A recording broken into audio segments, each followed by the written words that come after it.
Radhe Radhe friend, welcome back to my channel Bhakti with Anita channel में आपका स्वागत है। आज हम करेंगे श्री भैरव लक्ष्मी व्रत कथा। माँ भैरव लक्ष्मी का व्रत जो भी सच्चे और शुद्ध मन से रखेगा, उस व्रत के साथ इस व्रत कथा का पाठ करेगा और लोगों को सुनाएगा, उस पर माँ लक्ष्मी की कृपा अवश्य होगी और उसे मनचाहा फल मिलेगा। एक बड़ा शहर था। उस शहर में ना जाने कितने ही लोग रहते थे। देश के कोने कोने से आए रोजगार की तलाश में लोग जब इस शहर में आते थे तो उनके पास कुछ भी नहीं होता था। उनकी एकमात्र यही इच्छा रहती थी कि उनको किसी तरह से 2 समय की रोटी मिल जाए, मेहनत मजदूरी करके अपने बच्चों का पेट पाल लें, बस प्रभु के गुण गाएं। वैसे देखा जाए तो मानव की इच्छाओं की कोई सीमा नहीं होती। शुरू में यही सोचता है कि उसे 2 समय की रोटी मिल जाए, प्रभु की यही सबसे बड़ी कृपा होगी।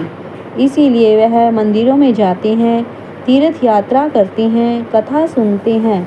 जब उन्हें 2 समय की रोटी मिलने लगती है तो उनके मन में कुछ और विचार उठने लगते हैं, जैसे उनकी आय बढ़े, उनके पास धन हो, रहने के लिए बढ़िया मकान हो, पहनने के लिए अच्छे कपड़े हों, सवारी के लिए कार हो या स्कूटर हो। बस रोटी मिलने के पश्चात उनकी लालसा बढ़ती जाती है। किसी ने ठीक ही कहा है, भूख की एक सीमा है जिसे खाना खाते ही पूरा कर लिया जाता है, परंतु लालसा का तो कोई सीमा नहीं। मानव जीवन की भी एक सीमा है। लाखों करोड़ों के सपने, सुख शांति और मौज मस्ती की आशाओं की लालसा करने वाला इंसान यह भूल जाता है कि यह द्वार उसे मृत्यु की ओर लिए जा रहा है। मानव जीवन इतना बड़ा कहाँ है जिस पर हम भविष्य का इतना बड़ा बोझ लाद लेते हैं। हम काम, क्रोध, मोह, लोभ एवं अहंकार में अंधे होकर उस प्रभु को, महाशक्ति को भी भूल जाते हैं जिसने हमें संसार में जन्म दिया है। जो जीवन देता है वही मृत्यु भी देता है। कलयुग में ऐसा ही होता है।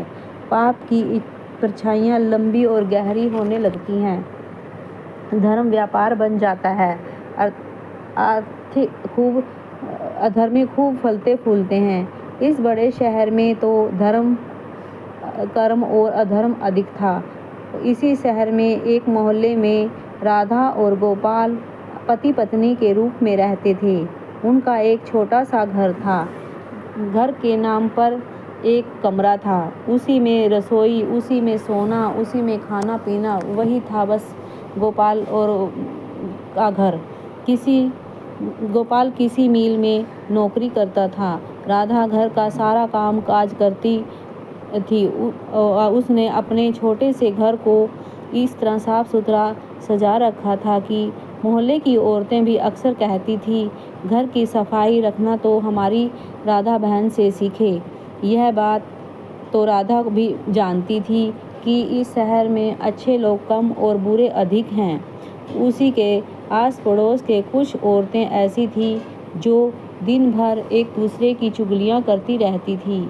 दूसरों के घरों में ताक झांक करना, उनकी बुराइयां ढूंढना तो उनका सबसे पहला काम था। अपने घर की भले ही उनको कोई खबर ना हो, मगर पूरे मोहल्ले की खबर उनके पास यूं रहती थी जैसे मोहल्ले की डायरी लिखने का काम प्रभु ने उन्हें सौंप रखा हो। राधा को यह बातें पसंद नहीं थी। पहले तो उसे घर के कामकाज से समय ही नहीं मिल पाता था। दूसरे, उसके पति की सेवा करना उसका धर्म था। पति की लंबी आयु और उन्नति के लिए ईश्वर की उपासना करती। हर मंगलवार को महावीर जी का व्रत अपने पति की चिर आयु के लिए रखती।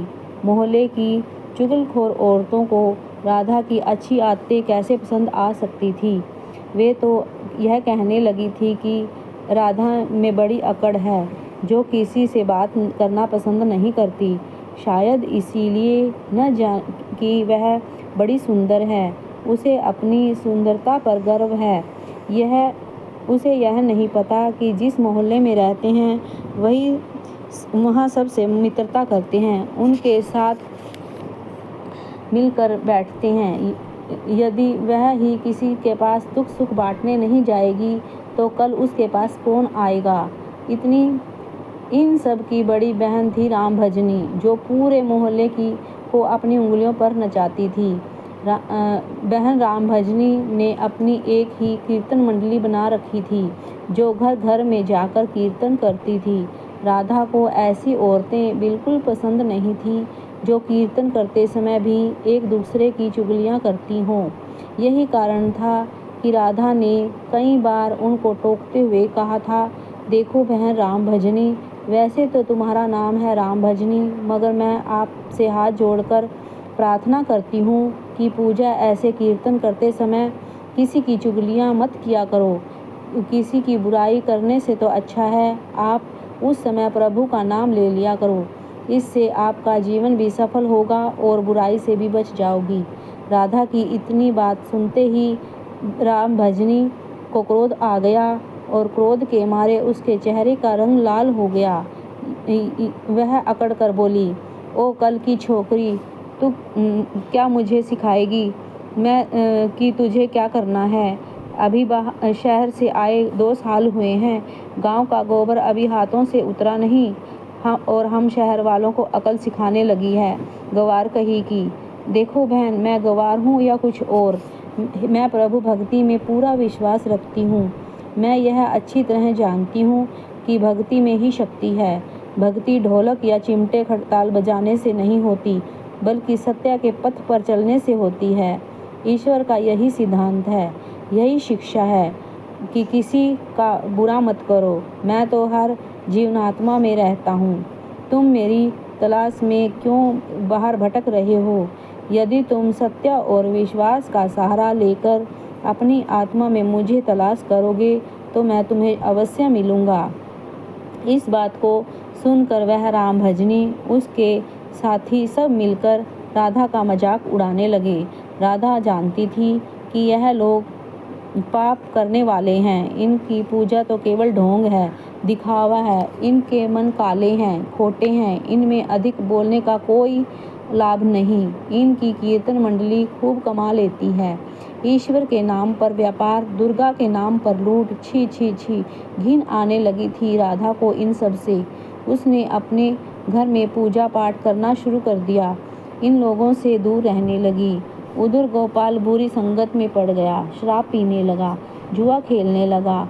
गांव से आया सीधा साधा गोपाल शहर के साथियों में ऐसा फंस गया, उसे यह बुरी आदतें लग गई। शुरू में उसने अपने आप को बहुत बचाने का प्रयास किया, लेकिन जब चारों ओर ही आग लगी हो तो वह कैसे बच सकता था।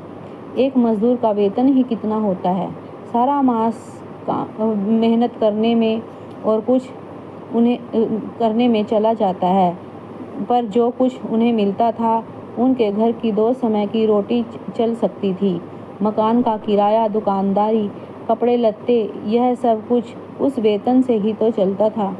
लेकिन जब इस वेतन से शराब पी जाए, चरस गांजा पिया जाए, जुआ खेला जाए तो घर कैसे चलेगा।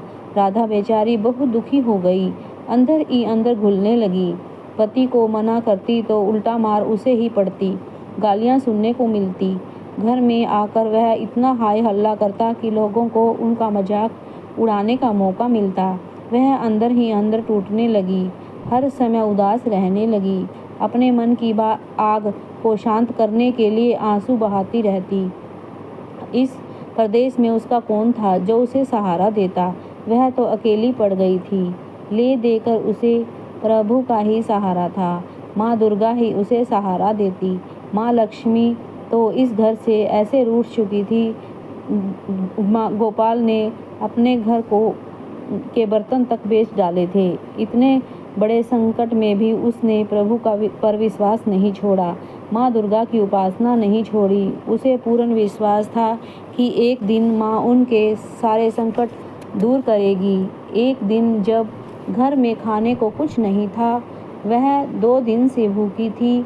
जिस दुकान से खाने पीने का सामान उधार मिलता था, उसने भी उधार देने से मना कर दिया, क्योंकि उसके पिछले रुपए ही नहीं दिए थे। इस युग में तो जिसके पास लक्ष्मी नहीं भूखा ही मर जाएगा। राधा माँ के चित्र के आगे हाथ जोड़कर बैठी रो रही थी। माँ ने उसकी आंखों से आंसू टपकते हुए देख लिए थे, उसके हृदय के दुख जान लिए थे। राधा रोए जा रही थी, साथ में वह माँ लक्ष्मी का पूजन भी कर रही थी। माँ लक्ष्मी, मुझे बचा लो माँ, मुझे बचा लो, मुझे बचा लो माँ। देखो मेरे घर की क्या हालत हो गई है। मैं तो 2 दिन से भूखी हूँ। मेरा पति बिगड़ चुका है। घर में लक्ष्मी जी आ बैठी हैं, परंतु आपका दूसरा रूप जो इस संसार में माया का है, वह इस घर में नहीं है। इसके बिना जीवन नहीं। माँ मुझे बचा लो माँ, शक्ति दो माँ। माँ लक्ष्मी, कृपा करो, इस घर पर को बचा लो माँ। अब आप ही मेरा अंतिम सहारा हो। आपने मुझे न बचाया तो मैं आपके चरणों में जान दे दूंगी। अब तो तेरा ही अंतिम सहारा है। यह कहती हुई राधा लक्ष्मी माता के चित्र के आगे गिर गई। उसी समय घंटियां बजने लगी, शंख की आवाज़ आने लगी। राधा के उदास चेहरे पर अपने आप खुशी की लहर दौड़ गई। तभी उसके कानों में आवाज़ आई, बेटी राधा, तुम्हारी आराधना सफल हो गई है। तुमने इतने बड़े संकट में भी मुझ पर विश्वास नहीं छोड़ा, अपनी श्रद्धा में कोई कमी नहीं आने दी, इसलिए मैं तुमसे बहुत प्रसन्न हूँ। राधा, एक तो तुम पतिव्रता धर्म पर पूरी उतरी है, उसने पति की सेवा में कोई कमी नहीं रखी। दूसरा, तूने मुझ पर विश्वास नहीं छोड़ा। यह सब तेरी अग्नि परीक्षा ही थी जिसमें तू पूरी उतरी है। हे जगत जननी, मैंने आपसे आज तक कुछ नहीं मांगा, परंतु आज मैं मजबूर हो गई हूँ माँ। आज पहली बार आपसे इस घर की खुशियाँ मांग रही हूँ माँ। मुझे धनवान बनने का कोई लालसा नहीं है। मुझे तो जीने के लिए धन की ज़रूरत है, जिससे हमारा खाना पीना हो सके। मेरे बिगड़े हुए पति को सुधार दो माँ। जाओ बेटी, अपने आप को संभालो। मैं तुम्हारी मनोकामना पूर्ण करने के द्वार खोल रही हूँ। उठो, अपने घर के द्वार खोलो। राधा के अंदर न जाने कहाँ से अनजानी शक्ति आ गई थी। वह माँ लक्ष्मी के चरणों से उठकर अपने घर के द्वार की ओर गई और सामने ही एक तिलकधारी ब्राह्मण को पाया। बेटी राधा, जय माँ लक्ष्मी बोलो, जय माँ लक्ष्मी। राधा ने पूरी शक्ति से कहा, देखो बेटी, मैं माँ लक्ष्मी के मंदिर का पुजारी हूँ। माँ के आशीर्वाद से यह 2 बोरी आटा और साथ में दालें, घी, सब कुछ खाने की सामग्री आपके लिए घर पहुँचाने के आदेश हुए हैं। आप धन्य हैं महाराज, आप धन्य हैं। माँ लक्ष्मी के पुजारी होने के नाते मैं आपके चरण छूती हूँ महाराज, और आपसे यह प्रार्थना करती हूँ कि मुझे इस संकट से निकालो और निकालने का उपाय भी बताओ।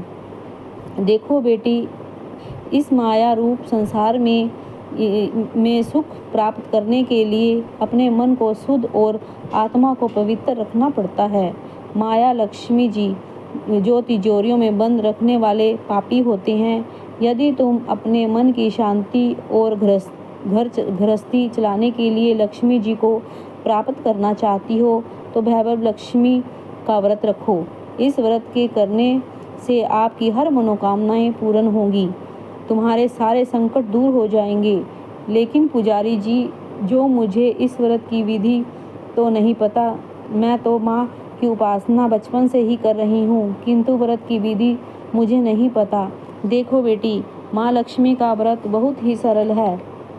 इसे भैरव लक्ष्मी व्रत कहा जाता है। जो प्राणी सच्चे मन से इस व्रत को कर लेता है, उसकी सारी मनोकामनाएं पूर्ण हो जाती हैं। उसे हर प्रकार के सुख संपत्ति प्रदान होती है।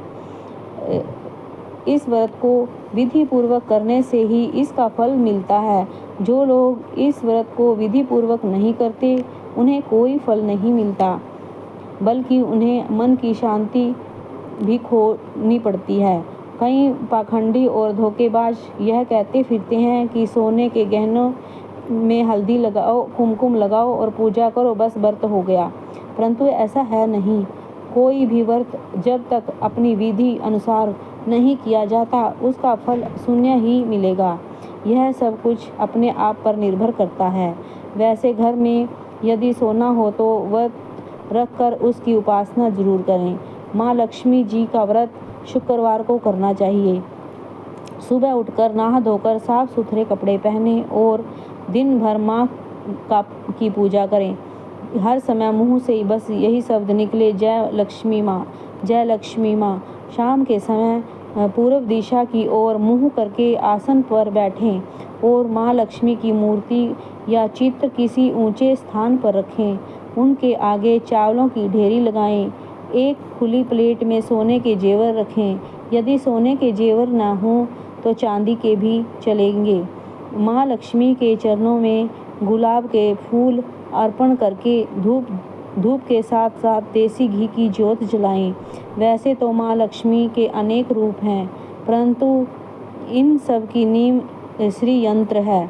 जो माँ के भक्त श्री यंत्र के दर्शन कर लेते हैं, समझ लो उन्हें माँ के हर रूप के दर्शन कर लिए।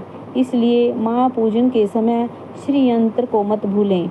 सबसे पहले प्लेट में रखे जेवर को हल्दी का टीका लगाकर 5 बार बोलें, जय माँ लक्ष्मी, जय माँ लक्ष्मी, हमारी खाली झोली भर दो माँ, हमारी खाली झोली भर दो माँ। इसके पश्चात घी, आटे व चीनी को भूनकर बनाया गया प्रसाद, उसमें केले के टुकड़े काट लें। माँ लक्ष्मी की आरती करके उस प्रसाद को लोगों में बांट दें। बांटते समय भी आपकी जुबान पर माता लक्ष्मी की जय जरूर होनी चाहिए। यह व्रत निरंतर 21 या 51 रखे जा सकते हैं। सूर्यास्त होने के पश्चात माँ की उपासना करके जब प्रसाद बांट लें तो आप भी भोजन ग्रहण कर सकते हैं। माँ के आगे चावलों को सब पक्षियों को डाल दें। व्रत रखने वाले हर भक्त के लिए यह जरूरी है कि वह श्री वैभव लक्ष्मी व्रत कथा का पाठ करें और लोगों को भी कथा सुनाएं। इससे और अधिक पुण्य मिलेगा। यह सारे व्रत जब विधि पूर्वक पूरे हो जाएं तो इसके फलस्वरूप प्राणी की हर इच्छा पूरी हो जाती है। माँ लक्ष्मी स्वयं उनका कल्याण करती है। उनके घर में सुख ही मिलते हैं।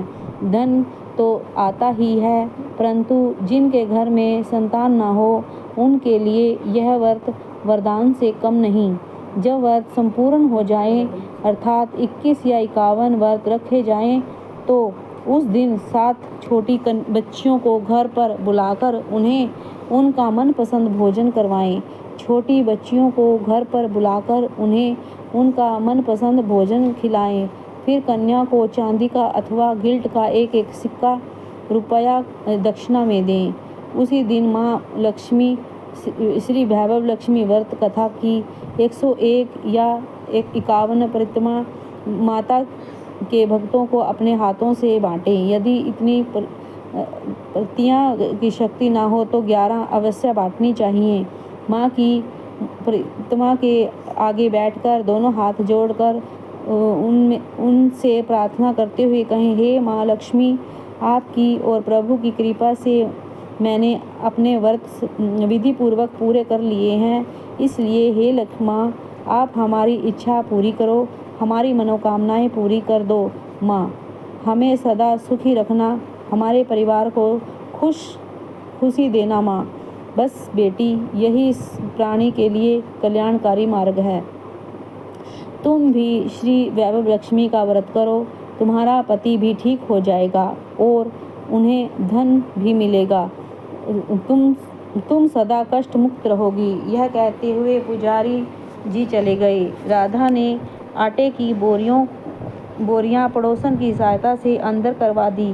दालों को भी अंदर रख दिया और माँ लक्ष्मी की उपासना तो वह कर ही रही थी, परंतु विधि के अनुसार नहीं कर पाती थी।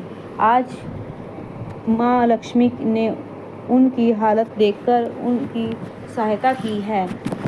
उसे यह कैसे भूल सकेगी। सहसा उसे ध्यान आया कि कल ही शुक्रवार है। मैं कल से ही लक्ष्मी के 21 व्रत आरंभ करूंगी। दूसरे ही दिन राधा ने शुक्रवार की व्रत कथा आरंभ कर दी और साथ ही